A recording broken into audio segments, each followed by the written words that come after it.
Hello and welcome back to another episode of the Ospreys Eyrie Podcast. No guest in this week. The man of 1,000 podcasts has had to drop out. He will be back next week, though. Today, stuck with myself, James, and Darren. Darren, how are we? Hello, fine, thank you. How are you, James? I'm good. I'm good. Getting excited for the first home game of the season. I'm coming home for it. Hopefully, we'll have a decent crowd down there. Celebrate Tips's 201st game now. Um, and yeah, hoping to be a really good day. Um, this week talk about the match, which we unfortunately lost away at Connacht, and then look ahead to the home game at Zebra. Did you manage to watch the game against Connacht, there? I picked up some highlights. Obviously, I was working, so when I got home, I managed to pick up some highlights. But I heard that we won the best in the first opening half hour of the game. But yeah, we leave that there. Yeah, I didn't manage to watch it live. Um, I was away in the Isle of Wight, playing myself. Um, so I managed. All I was doing was keeping up with group chats and BBC Sport until I could watch it the day after. Very, very interesting game. Definitely, like you said, we weren't great in the first half hour, game of two halves. Absolutely. Just to recap, the match finished Connacht 34, Ospreys 26. Uh, Scrum half Keelan Blade scoring a hat trick within 34 minutes for centre forward. Got the four try bonus point just after half time. Former Dragons player JJ Hanrahan kicked four conversions and two penalties to bring the total to 34. Ospreys went into the first half hour 27-0 down before Keenan Giles finished off a very slick move off the line out, scoring in 38 minutes. Owen Williams didn't manage to convert.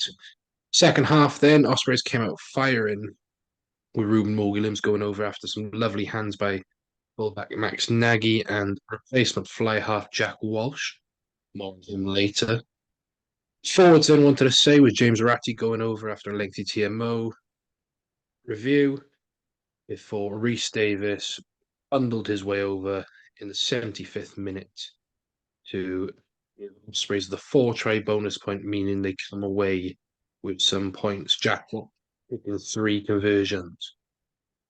That missed conversion by Owen Williams proving costly, meaning Ospreys didn't come away with that losing bonus point. So the facts of the match. Let's get in to the actual game itself, and I'll start with the negatives. Stay at the office up front. We said last week that Connacht are going to be physical, confrontational, um, and they came at us in the set piece, especially. Uh, Ospreys had the second poorest line-out success rate, 71.4%, between Ethan Lewis and debutant Lewis Lloyd. And then in the scrum, especially in the first half, young Garen Phillips, who, in all fairness, Booth has come out this week and defended, got put to the sword by the Connacht front row. Reece Henry came on at loose head and shored things up in the scrum in the second half, but then penalties did prove costly in the end. That was your take on the set piece. Is it just a case of when we have Nicky and Gareth Thomas back, we'll be a bit better, or is it a sign of things to come for the season? Well, look, compared to last season when I know, we had Nicky Smith starting, we had Lake, we had Sam Parry available, we had Tom Water playing, we had we had options coming off the bench. So at one point in the game, about around the 50th, 60th minute of the game, whoever started, sorry, whoever started the game would then go off, and we have a brand new front three on. And that last season, that was our, the engine room for us. We battered teams up front. They couldn't live with us. Most teams couldn't live with our scrum last season. But going back to previous conversations that we've had, we have lost players with every club in Wales. They've lost players, but these youngsters are going to get blooded in sometime. I think this season now is going to be a transitional season for us. Obviously, like you said, hopefully have Nicky Smith back this week. More on that later, because I would like to see him start this week because he didn't have much game time out in France, did he? But yeah, hopefully Nicky can come back in, and then obviously when Derry Lake comes back in as well, and then you'd have hopefully Smith, Lake, and both are starting the majority of the season, if and when they do play for us. Absolutely. And it's not a slight on Garen at all. I think Garen is a great young talent. And he's a product of working with Paul James in the senior academy and then coming through and working with Duncan then in the third team. But we can't face the fact that Scrum struggled in the first half. Um, you know, Tom Bota is a fantastic scrummager, and this was talked about at length in the press conference this week. He can't do it on his own. I think Reece Henry coming on. Reece Henry becomes a bit of a joke, right? So how he looked, but Reece Henry to play both sides of the scrum at this level, and the Champions Cup level as well, is immense. Then props are a dime a dozen. And Booth has said he's on record saying that he makes no quarrels about it. He builds his game around set piece, right? I said this on the main rap pod earlier this week that Ospreys get parity and they get territory through set piece. Okay, we win penalties at scrum time. We have a devastating maul. We build from there. We didn't get that going at all in the first half. So scrum wise, I'll be very interested to see how we approach Zebra on the weekend. And I'll talk more about Zebra scrum later on because they did very well against Ulster. a big Ulster side. Yeah, absolutely. Let's talk about the line-out quickly. Where do you think that went wrong? Do you think that was a case of the hooker or the jumper or maybe a bit of both?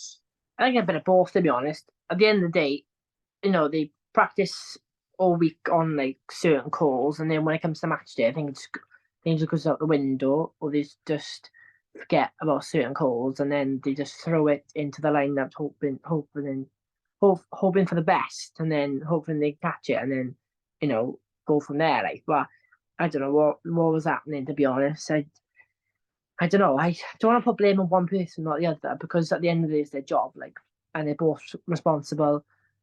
Both hooker and line out catcher, for calling that line out, whatever call they're going to make. But yeah, I'm going to put blame on both of them, because if something's not right, then surely before your next scrum or line out, mainly line out, you say to the hooker, this is what call we're going to do, stick to it, let's not mess this one up, and then go again then.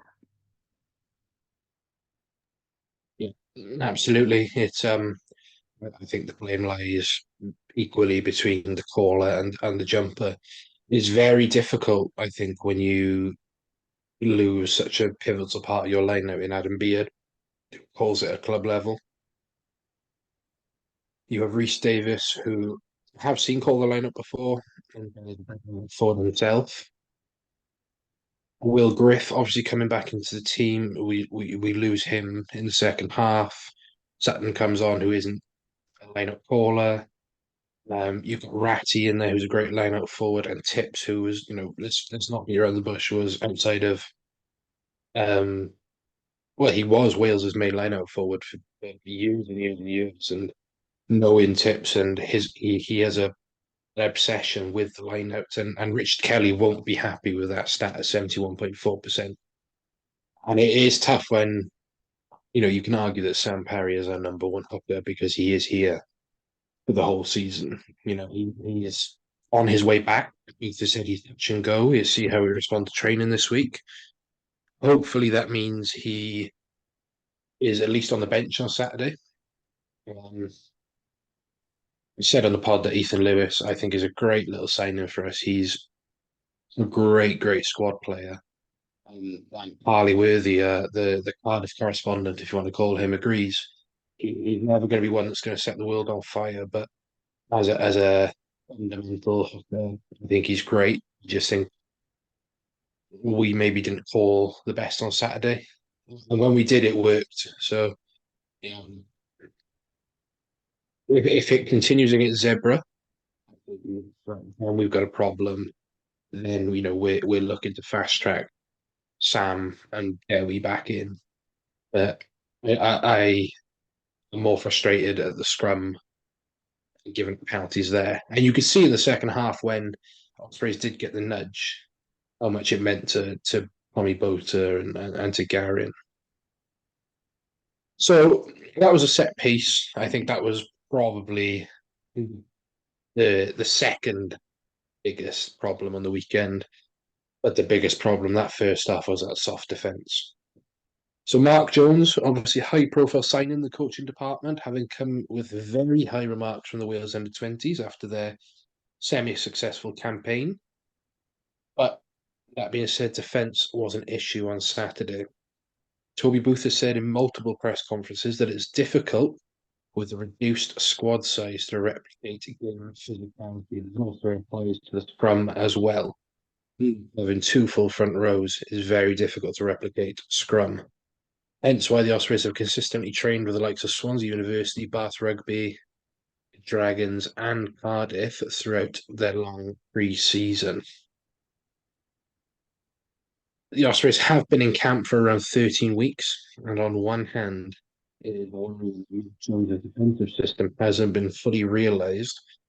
But I also appreciate that it's very difficult to implement over a short period of time without games or game physicality. And doing a bit of research on this, I think the best example I could find on this is John Edwards, who is arguably the best defensive coach ever. Was never the Lions defense coach again after 2009 because I think his system wasn't enough. You couldn't implement it quick enough. That's why Andy Farrell took back over. Looking at the tries on Saturday, it was soft defense. It was really soft in the middle, not quick enough, looking up, scanning in front of us, really basic stuff that could have been avoided. Actually, should have been avoided because they are pro rugby players and they should be able to tackle.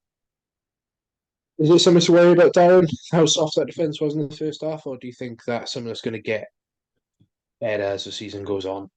Well, they were just carving through us when they in that first half. There were so many missed tackles, and as you alluded to earlier, the first half hat trick for Connacht scrum half Blade. I think one of the try he scored, they just ran through our defence, offloaded, and then he was just in under the post. And then I was like, yeah, fair enough. We've trained for been in camp for 13 weeks now. Only had 2 preseason games, but at the end of the day, you are paid professionals. This is your job. This is what you work for, train for, week in, week out. Yes, squad sizes are limit have been reduced this season, but it's not an excuse for me. It's like when people bring out the old excuse of oh, we rely on the Wales players too much. No, you're at the end of your squad. You're a unit. You've trained all week for a reason. And then you've all mentioned Mark Jones.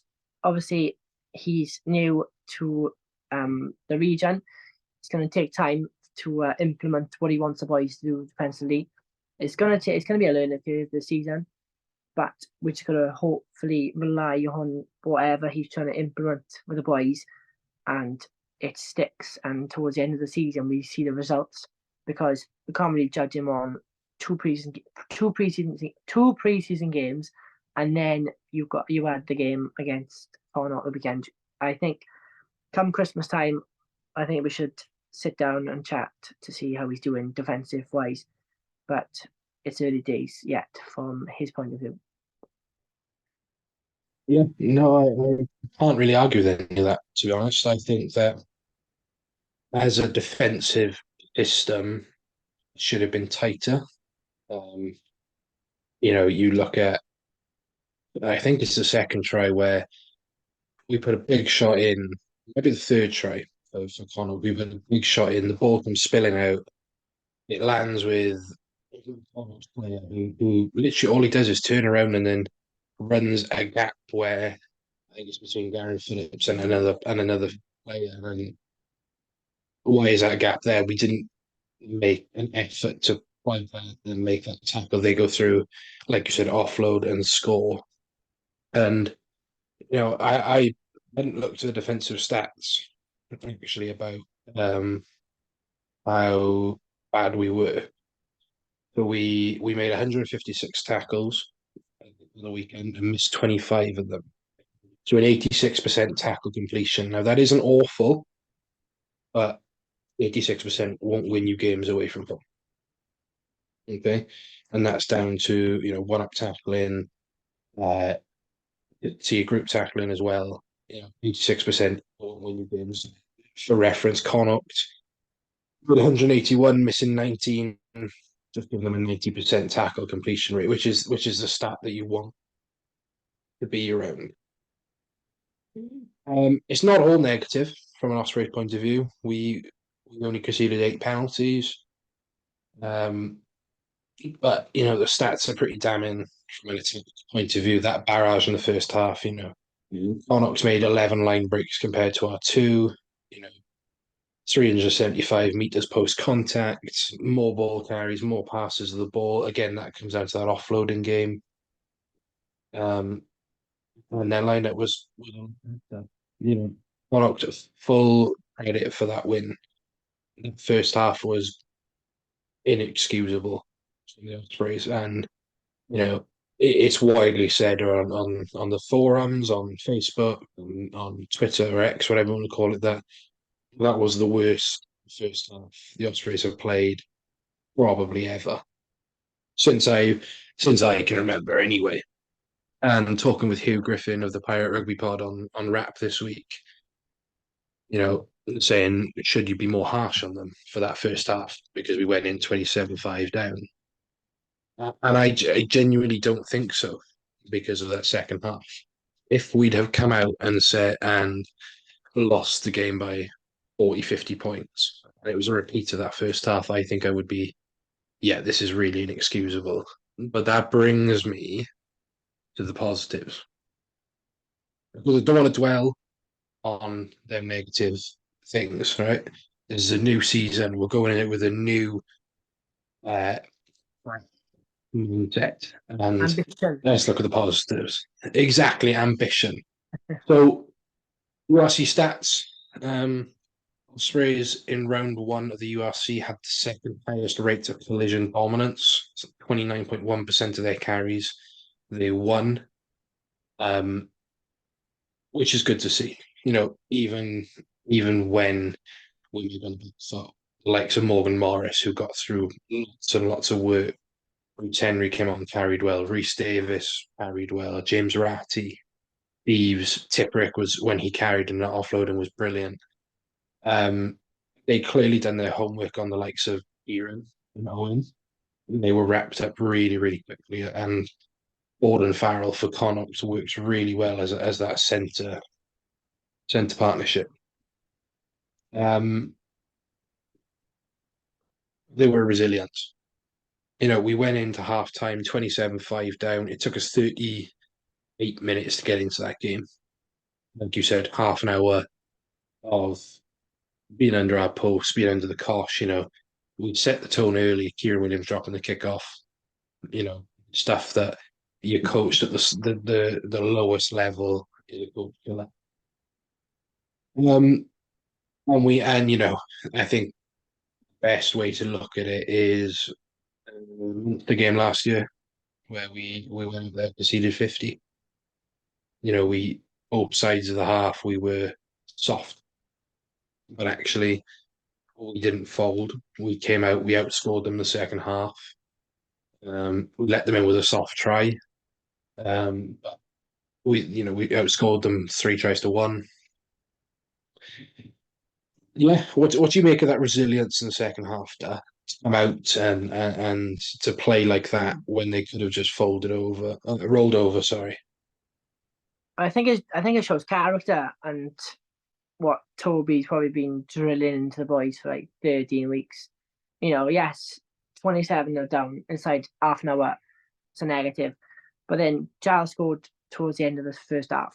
Then we come out all all we come out all guns blazing in that second half. Tries from Ruben Morgan Williams, Ratty, and Rhys Davis.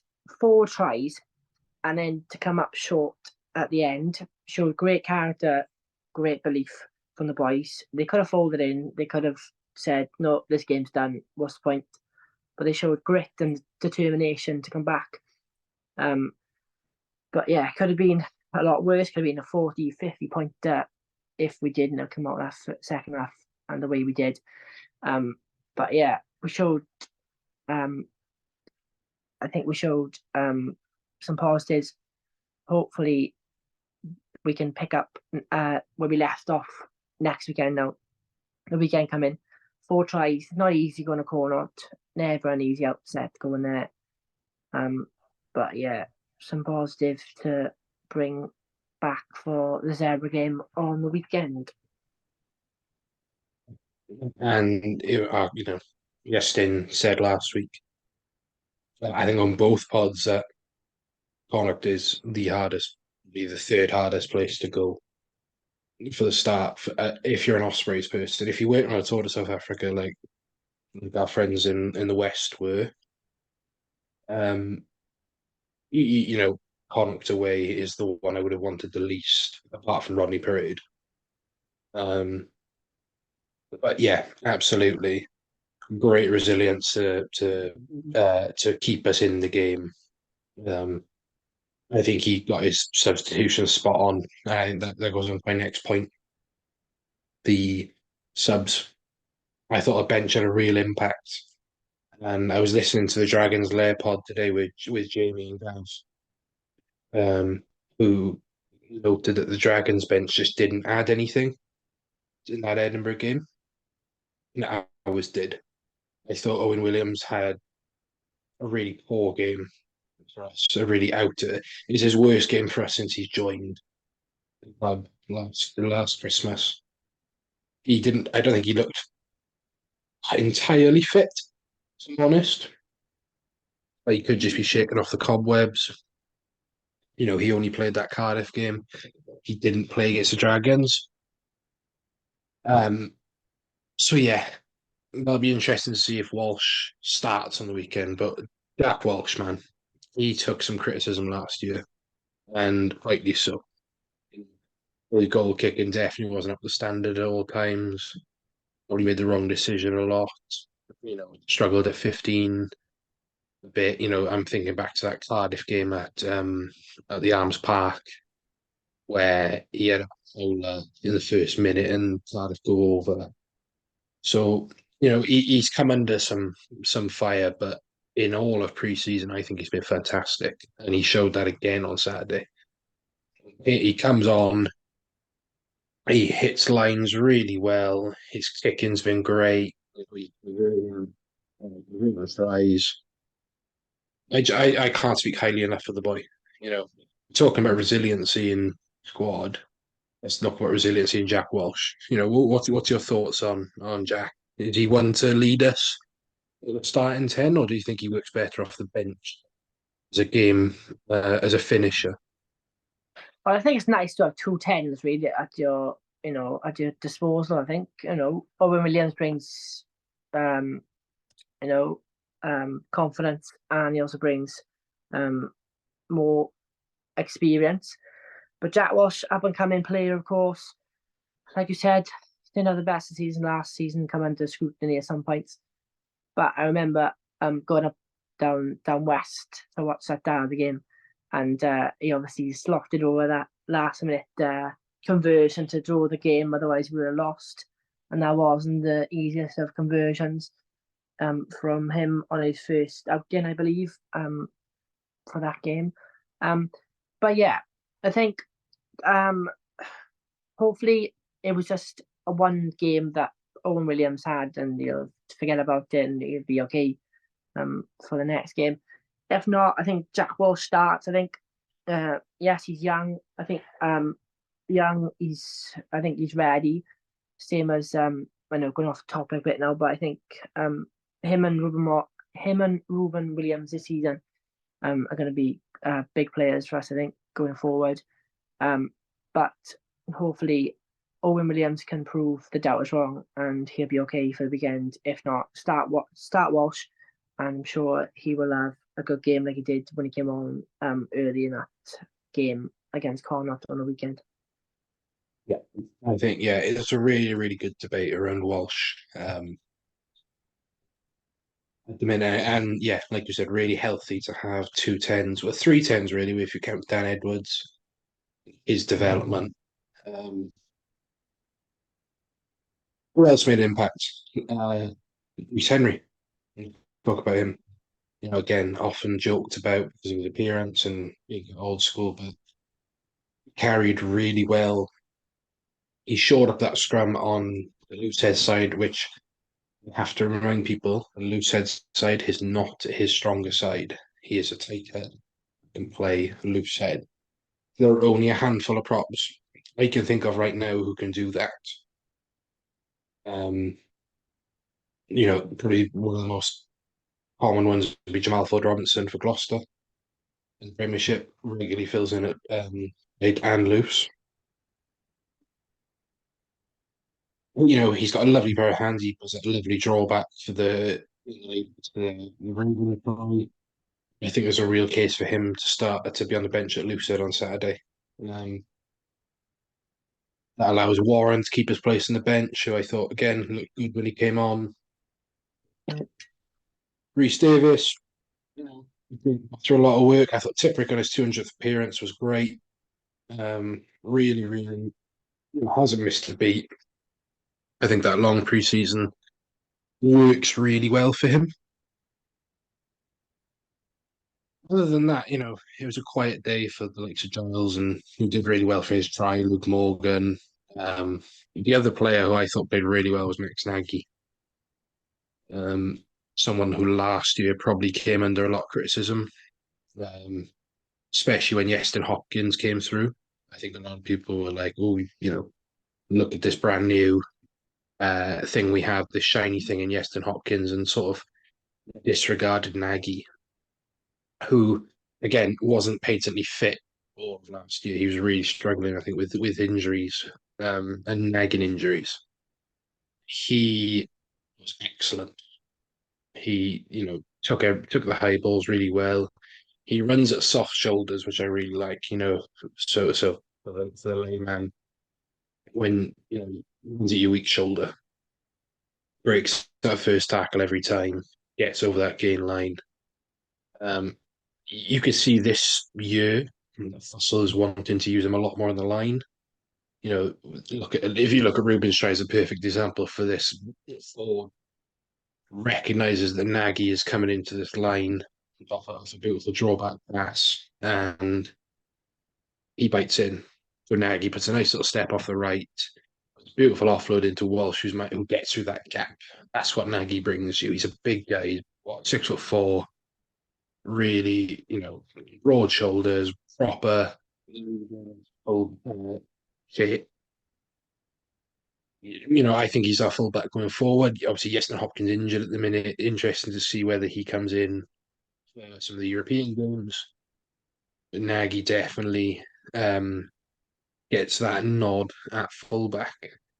Now, the one thing I want to talk about briefly, because this is something I want to talk about next week in a lot more depth with Yeston back as well, is the Ospreys ball in hand a lot more against Connacht than they have in previous years.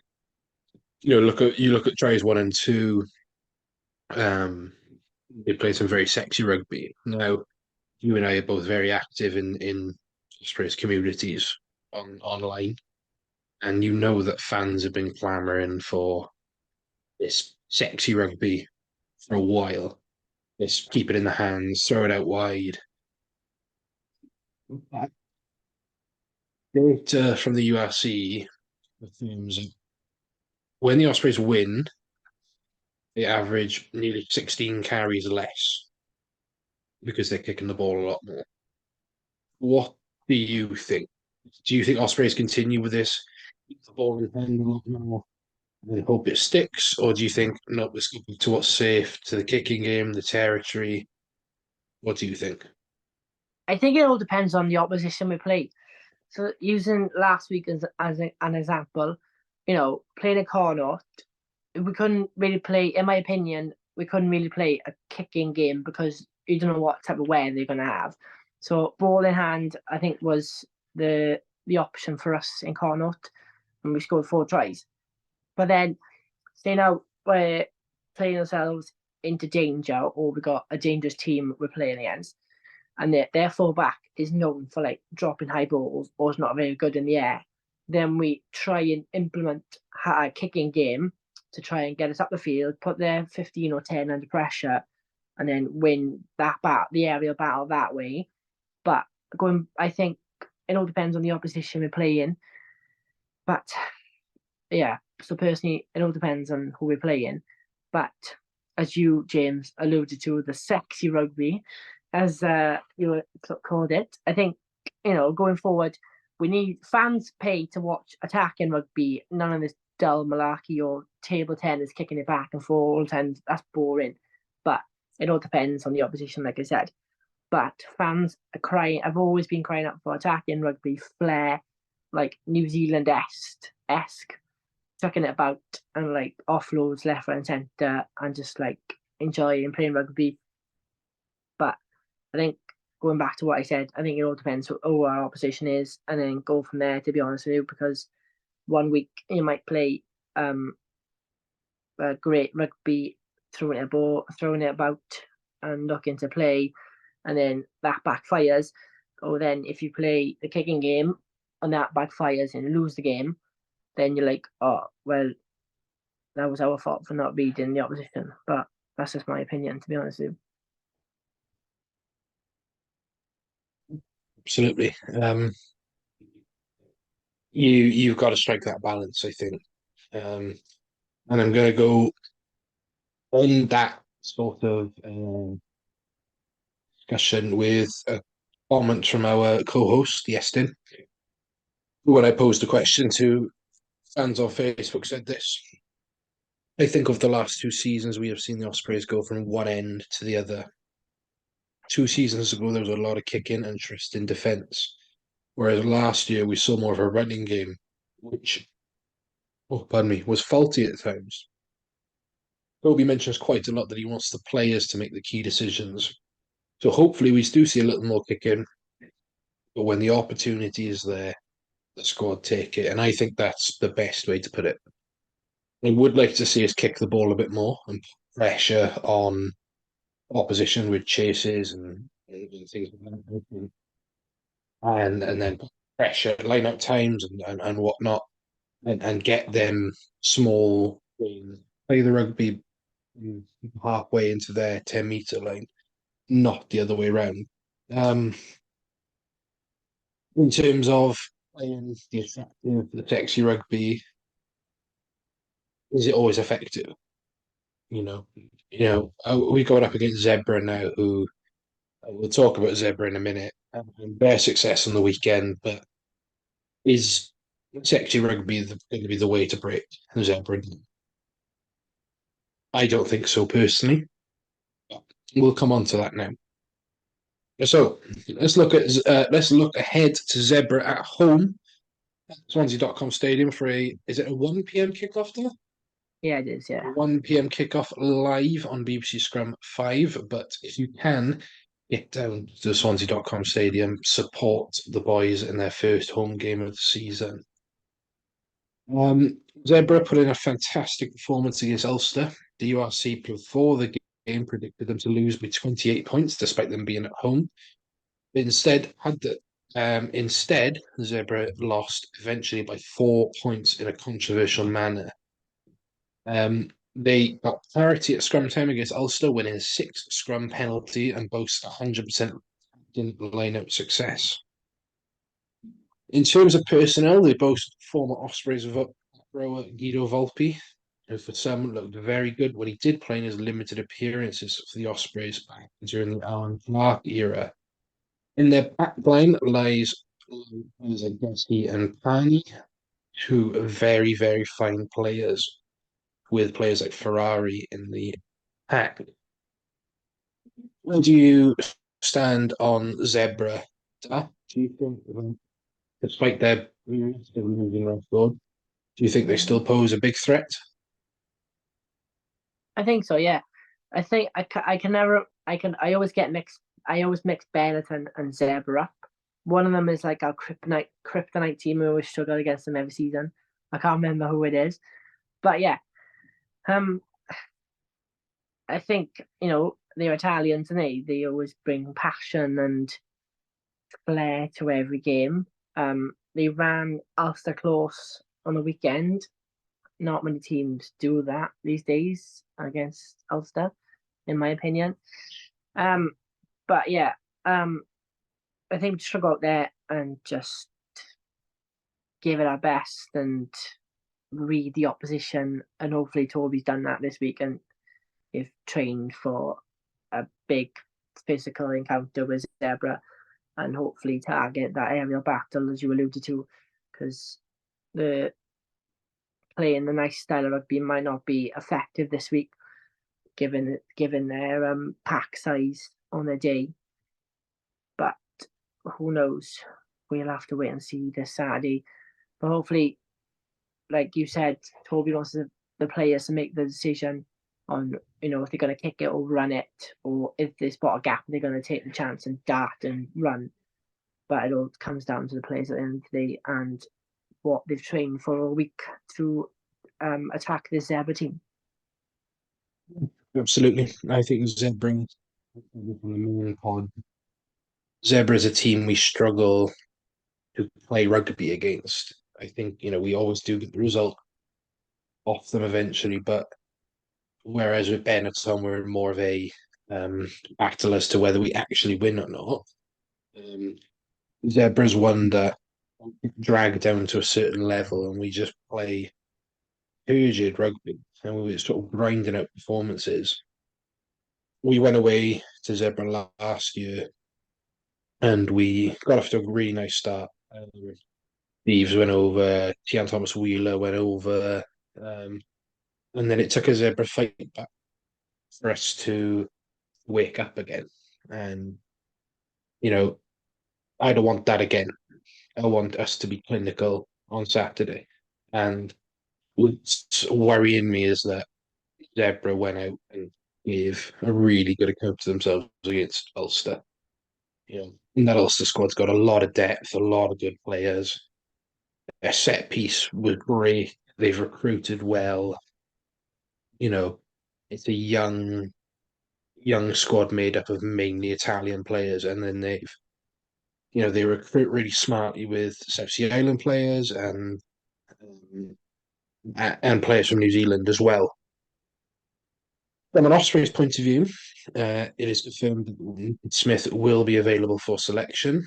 They'll be both revealed in the press conference this week that he asked to be involved. It's fair to say that it is likely he will start, and Booth will have to make a choice as to whether Darren Phillips or Reese Henry wear the 17 shirt. From an injury point of view, Will Griffiths is out with a shoulder injury. He looks in some pain, and currently we have no timeline as to when he'll be back. Booth does have options, however. Hugh Sutton can fill in, as he did very well last season, or alternatively, James Ratty can move from 6 back into the boiler house for Barry Deeves to come into the back row. Sam Parry has been. It is noted that Sam Parry is touch and go. He is training this week, but it all depends on how he responds to training. If Sam Parry is fit, it is unsure whether he will start, and Ethan Lewis will take the 2 shirt again.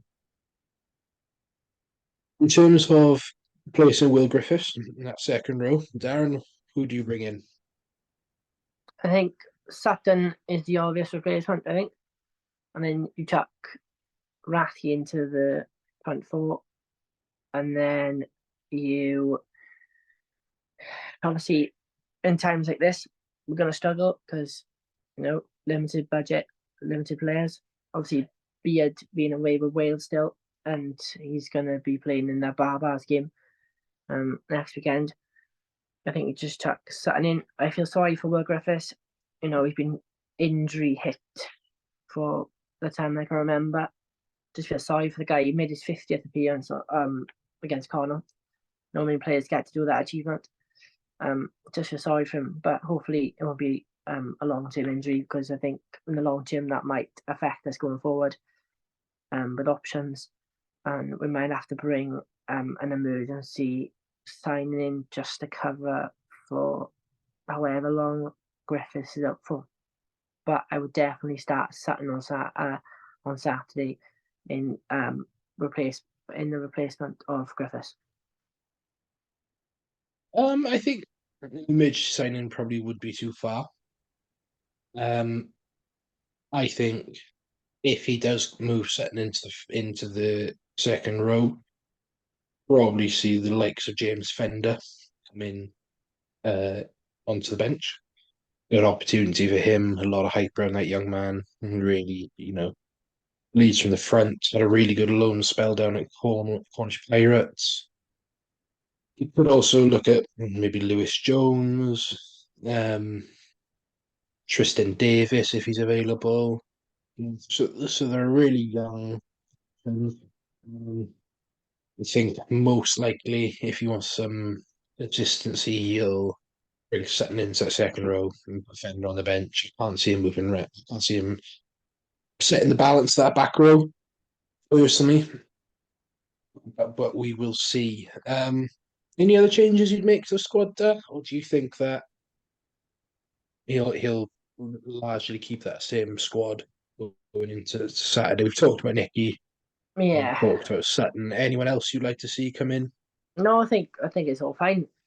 Personally, I like to see Nicky Smith maybe start, but is that too harsh on Garen Phillips, because Garen started. Garen's been there since day one in the before the preseason started. Nicky's been away to Wales, but very unlucky not to get much game time out in France. But for me, I'd start Nicky Smith. No offense, because I think he's nothing against Garen. It's just a personal opinion. I think Nicky will hopefully shore up that front row, and then you have him and both, and then Ethan Lewis at 2, and hopefully scrum, because the Italians will bring a powerful scrum, and I think Nick Smith will reassure that that scrum goes well the weekend. But nothing personal on Garen Phillips, but I think you've got to chuck a Wales international back in there, from my point of view, this weekend. Yeah. Um, Definitely Nicky, I think he's a start. It's not a slight on Garen at all. Quality come in. It's just whether Booth wants to keep Garen in that squad. Out in the backs, obviously the important thing will be, do you keep Owen at 10? I think you do. I think Jack Welsh comes on then if you need to. I just think you can't give up on Owen for one bad game. He's a seasoned pro. He's been there. He's done this so many times before. I read on a forum thread on the Ospreys fan forum, is Ruben the right person to take us forward at 9? It's a very weird one. Ruben's had a really weird development as an Ospreys player, with being behind like Valid Davis, Reece Webb. Didn't get the game time he deserved under Alan Clark. So actually, he's always been a 9 that has to come on and make something happen. So now he's a starting scrum half. He's got to get into that thing of controlling the tempo of a game, knowing when to kick, his quality and choice of kick. So I think Ruben is the person to lead us forward, but equally, Luke Davis, Roger Lewis, Cameron Jones all have to be equally as good competition. Because I think if Ruben's just there playing 70 minutes a match and he's getting no competition, he doesn't improve and he's then not as effective. And I think it was Squidge Rugby on that forum who said something along those lines. So I think you keep that 9 and 10. Um, I wouldn't be surprised if he looks at bringing Don Morris in, whether he brings him in as a centre and drops Watson maybe. And that's not because I think Owen played a really good game on Saturday. I just think you can't drop Kieran Williams, not on a game like this. But saying that, Kieran wasn't perfect on Saturday, so we'll see. In terms of the back three, I think there's an argument to be made. You drop Luke Morgan, maybe putting Don Morris there. Do you need to bring in a Toby Fricker? It's a weird one. I'd like to see Fricker get some game time. I really would. I think he's a class player. Comes with a lot of experience from the Bristol fans. Other than that, I can't see many changes being made. I think it'll be a very, very tough game. Um, but yeah, anything to add there? I just want an Ospreys win, to be honest. First game home.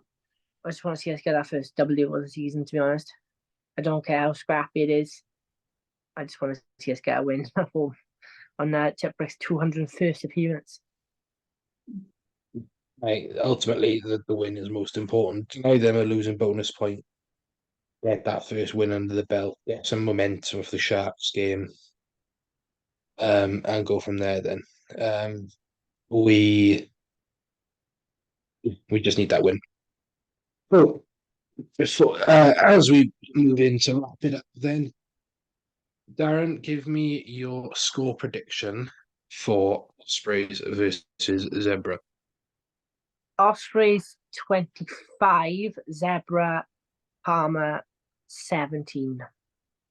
25 to Zebra 17. So you've gone Osp by 8. I think I had something similar in I said on the Rock podcast, but I've changed my mind. I think I'm gonna go Ospreys by 9. I'm going to go Ospreys 20. Ospreys 30 to Zebras 21. So yeah, Ospreys by 9. Anyone to look out for this weekend, Darren? Anyone you think is going to have a standout performance if they play? Keelan Giles, speedster on the wing, underrated by Gatland. The guy has got so much to offer. If Gatland can't have him, the Ospreys will keep him as long as they can, and he will just keep scoring game after game, putting his speed to the test against defenders and beating them all season. What about you? Who do you think is going to be a stand-up player this weekend? I really want to see.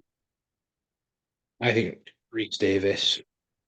I just want to see him bully some forwards, like properly gnarly in people's faces. Maybe playing a bit of a Courtney Laws type game.